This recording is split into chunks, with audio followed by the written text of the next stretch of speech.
Hi there and welcome. My name is Rick and I'm going to present a video where we talk a little bit about the Apex Warhawk drone. We're going to take a couple of perspectives on this one, and I'm going to give you a quick review, personal review and personal opinion of what I found with this drone. And also a little bit of a run through on how to synchronize and calibrate this bad boy.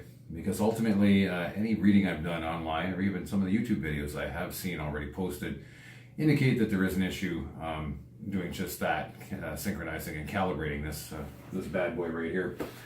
It seems to be a systemic problem, and it seems to happen in about the same place for everyone as well. I've also noticed a couple of comments where it seems people didn't get user manuals, so I will also include just some photos at the end of the video itself too, kind of so you can take a quick look at some of the steps that maybe you might not be getting here in this process. I know some other people have also made inquiries about where to find the software for the first-person view aspect with your tablet or your phone. And that'll also be included with the shots I take of the user guide. Ultimately though, I bought the drone here in Canada, and I got it on sale, and ultimately it was about $156 tax in. Those of you in Canada know what kind of tax that was. Anyway, came packaged up very nicely. Intermediate kind of speed drone for people. Indicates 20-minute battery time right off the hop. I haven't found that yet with it, but a decent battery life, probably about 12-14 minutes I've seen. Indicates a number of features with it, as well as the 20-minute battery life. Get this backwards. Do I have it backwards here? No, just can't see very well right now. There's the auto hover feature. There's a low voltage vibration alarm for the transmitter. That's auto hover there. I guess that's the come back to the transmitter when it loses signal. The camera does tilt up and down, and there is a follow me feature that they call. And basically it's essentially following you because it thinks it's lost signal from the transmitter. When it doesn't have a proper signal to the transmitter, this drone will fly, but will only hover, will only travel up maybe about 25 feet in the air, and then you're pretty much stuck there. Almost, if you're a beginner, it's almost a great way to learn to fly. Does have the first-person view option. It indicates a high-def camera. I have seen a little bit better quality on some high-def cameras on these drones, but this one isn't bad. It's a little grainy at nighttime. I've already shot some videos with it at night, and it's a little grainy, but again, not bad. It kind of gives you a fisheye lens effect on it, so it does look pretty good. You can adjust it so you don't see the rotors in your video as well, or your pictures you're taking, and that's kind of nice because some drones you can't do that. The Wi-Fi transmission distance is indicated to be between 50 and 80 meters, so they're saying anywhere from 150 to 250 odd feet worth of Wi-Fi transmission. So for that first-person view, I'm thinking if you're in a pretty unobstructed area with not a lot of metal and buildings around and other Wi-Fi signals, you may actually achieve something like that. I'm not so convinced you're going to do it in an urban setting. One key auto return, and the drone is supposed to hover. I haven't really seen that feature work to my liking yet, although I'm usually have other things going on, and I haven't really thought too much about hitting that panic button yet. It does, of course, the usual flips and stuff that pretty much every drone on the market does, and that's basically some pre-programmed stuff that goes right into the circuit board, a little Snapdragon processor and board that's in that drone. So nothing new out of the ordinary there. Overall, though, I've been playing with the drone now for about 6 weeks, and honestly, when you can get it calibrated and synchronized properly and flying it is pretty decent to fly. Oh, this also has headless mode. I forgot to mention that. And it's something myself as a pilot, even though I'm a pilot for a couple of years now, I've not flown a lot of drones with headless. This one does have it, and it is a nice feature. It's great. You can kind of use a first-person view with the camera on the remote and fly around at a low altitude and get a real good feel for flying that way. It's kind of neat. Anyway, for what I paid for it, I don't think it was a bad buy. I would like to see a couple of things, a little higher quality camera on the unit. And also, this idea of the way it synchronizes and calibrates is a little weird. I've noticed a couple of the reviews, people have found certain elements of the drone a little flimsy. I noticed a comment on the legs being a little rubbery. If it falls from a decent enough height, that that flex these legs have will probably do more good than harm, and unlikely not to break. It's got a good kind of carbon composite here, frame on it. The rest of the plastic is quite lightweight, and that's great because overall this is a heavy drone. It's a bigger drone than some of the other ones I've played with in my own collection here. But it comes in at just under 270 grams, which means in some countries you need a license for this bad boy as well, especially if you're going to fly it up over 400 feet.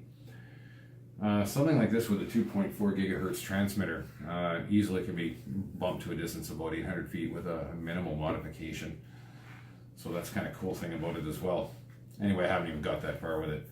What I'm going to do now though is I'm going to pause this little video here for the second and hopefully do a clean edit for this break while I set up a new camera angle. And what I'm going to do now is I'll walk through the actual synchronization and calibration, and hopefully we can get this thing to do it on the first try and I don't look foolish.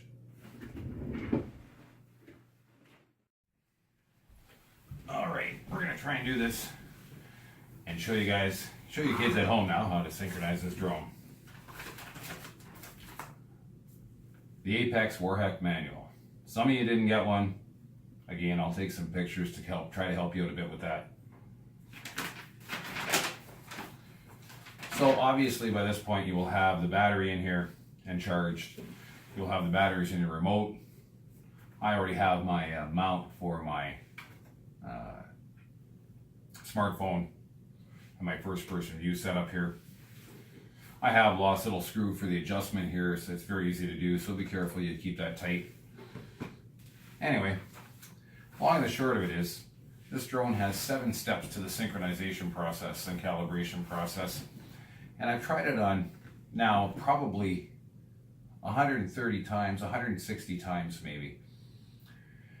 And I gotta be honest, sometimes it takes me 5, 10 times to synchronize and calibrate this thing to go out for a simple flight. Sometimes it's taken me more and I've given up even. It's a bit of a pain in the butt, I gotta admit. I have found though a couple of things that seem to help, and I don't do it as often now as I used to. So I'm going to try to share those tips with you as we do this. So I'm basically going to assume that you can see the instructions with me, and I'm not going to tell you exactly which way I'm pushing the joystick controls each time, but I'm going to concentrate on other elements of this process to maybe help you get this thing, your own drone synchronizing better than it has been. So first thing we got to do here is it tells you right here in the manual here, blah blah blah. After you connect everything, you want to get the drone powered up. So you know how to power up your drone. Make sure it happens, or make it happen, Captain. There it goes. I've noticed my camera gives a little vibration. I've seen a couple of videos where people's cameras are just shaking hard. But once they get the drone going, it seems to settle down, so that's good. So now I've just powered up my transmitter. I've got a blinking green light. The drone lights have settled down. It's waiting to start talking now. So simple back and forth is the first step in calibrating and synchronizing this, and you can see the lights settle down here. The next step now involves simply the right joystick and a quick swirl around to make the drone lights flash and then go off again. There they go. I do nothing and they stop on their own. That was step 4, by the way. Now we're going to move on to step 5. And basically, the step 5 gets a red light flashing on my transmitter here.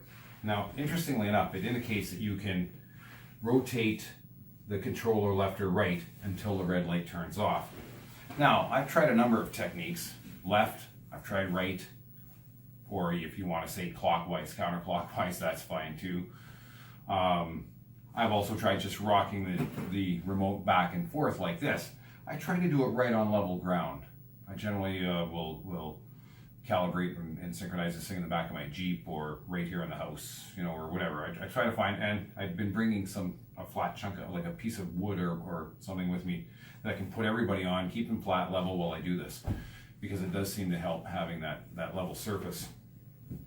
Anyhow, so we're going to do this next sequence here to calibrate strictly the controller. And what I'm going to do specifically is I'm going to rotate the controller clockwise to my right.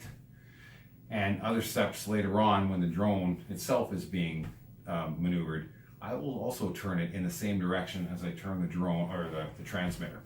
Is it luck? I don't know. It seems to work for me. Anyhow, so I'm going to pull these, do these sticks movements here. I now have my flashing red light, and I will start twisting. So that's one full rotation of the transmitter. 2 full rotations of the transmitter. I expect the light's going to go out. It just did. As I completed the 3rd rotation of the transmitter, the light goes out. So three rotations. Next step is where, and then by the way, that was step 6. No, I'm sorry, that was step 5. Step 6, ah yes, this is the one that sticks to everybody. Step 6. So it's 2 portions here to this one. We move the controller sticks. The drone needs to rotate a full 3 rotations sitting flat like it is right now. And then for the rest of the maneuver, I'm going to bring this back here so hopefully we can see this.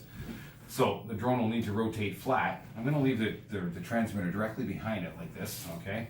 And I'm going to have the drone flat for 3 full rotations, and then it has to sit at a 45-degree angle and continue twisting. Some people think that sitting on its angles this way or this way is a 45. It can be. So is on its side. And I've been working it on my side when I've been doing it. We're going to try it that way in game. Anyhow, so I'm going to engage the sticks here. There we go. Now we will begin. So there's 1 full rotation. That was a clockwise rotation again. There's 2 full rotations. 3 full rotations. Now I'm going to flip this thing up on its side and continue rotating at a 45-degree angle in the same direction. There's 1. Oops, a little quicker than I wanted to. You want to try to find a nice speed and also try to keep it as near, I think, and centered to the remote or the transmitter as you possibly can. It's been taking me anywhere from 8 to 12 rotations when this thing synchronizes to actually get it to synchronize. So I believe that was the 5th full rotation there. I think that's 6. There's 7. Again, having the 8, this is smooth surface really helps doing this. If you're out on a lawn, this would be really awkward.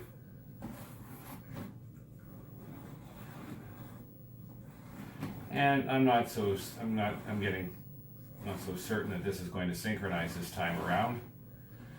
I'm not sure if it's the amount of time I took because I was talking in the segments here while I did each step.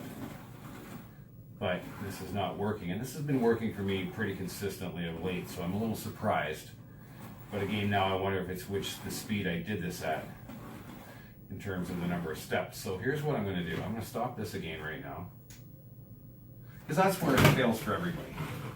And unfortunately, I just made a fool of me here now. So I'm just going to walk through this and do this without really going through it. We're going to see what happens. So here we power up the drone though. Boom, boom, boom. Here's the remote.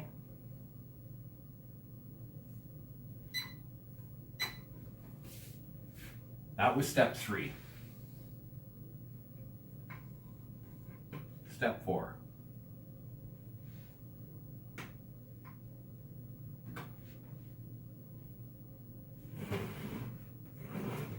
This is step 5.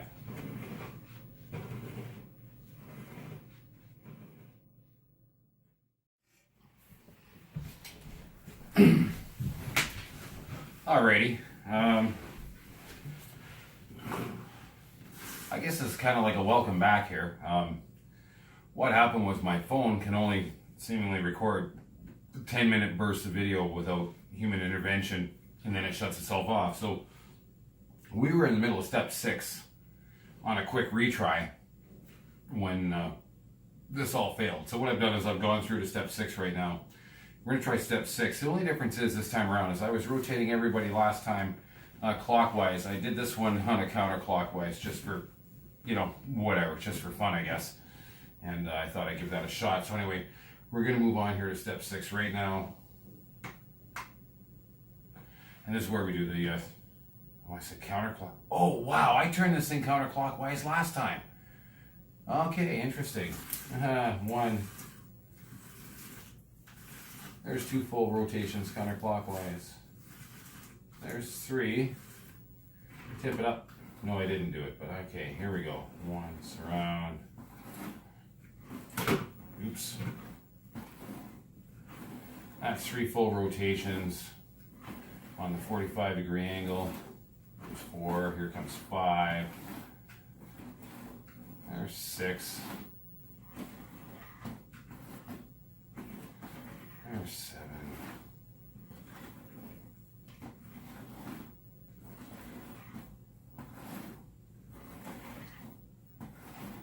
Okay.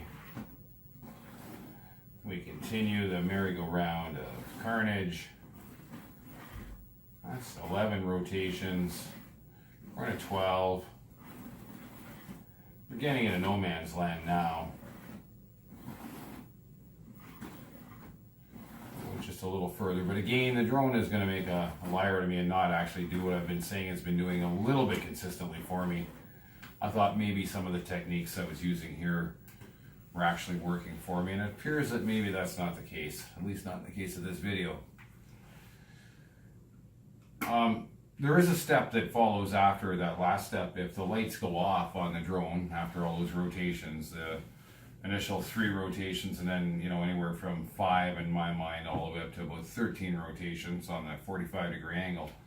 When the lights go solid there, you still have a step 7 to do, where you basically have the drone and the remote in line with one another. It's a simple sequence of the sticks on the transmitter. The lights do their thing and they go out automatically. After that point, your Apex Warhawk drone is calibrated and synchronized, and you're ready to fly. It does indicate a step 8 where you can push it directly in a headless mode at that point, and then do a manual takeoff using the sticks again to get the rotors going, and then just fly it. I prefer the 1 takeoff button and going headless.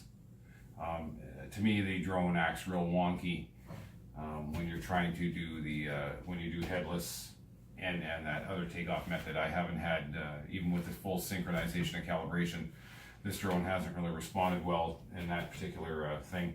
Remember one thing, it's only an auto takeoff, not an auto landing. So if you actually hit that button, it's not going to auto land for you. And if you hit it twice real fast, you'll stop the rotors and that thing will fall from whatever height it's at. And that could be a little bit of a problem for you. There's also a reset mode 2 here. So if you happen to have this thing calibrated flying and it crashes, there is a quick reset feature here, or function here, that is recommended. And I have used it, and it seems to work. So good to know. Definitely try not to crash this signal very often if you're flying it, because like I've said earlier, not a lot of replacement parts on the market that I've seen yet, and you know, you don't want to be basically breaking the thing before you get to have any real fun with it. If you like what you saw here today, definitely please put a thumbs up on the old video. If you have any questions, feel free to leave them on the page here. I got to be honest, I'm not a big YouTube guy all the time. I generally just put videos up of my flying around rather than anything to help people out with. So this is kind of new for me. But if you do put a question up or something I can help with, I'll definitely try to answer. I just may not be as timely or as quick as you're hoping, but I guess maybe because this is a new type of video for me, maybe I'll watch it a little bit closer. But anyway, again, thanks for watching. Watch towards the end of this. I'll put up some pictures of the actual manual itself so you can take a look. And happy droning, and good luck with your Warhawk. Alright, so I kind of know I said goodbye earlier with regard to this video, but at the same time, I thought I'd give you a little heads up. I am putting up now the pictures of the manual, and what I'm going to do is have each page sit there for between, I don't know, 5 to 10 odd seconds, and then the page will flip without really much ado. It's just going to change, and so you might want to be paying attention. But I'm going to try to freeze frame it or do whatever. I think I gave a long enough time frame for it to work for you.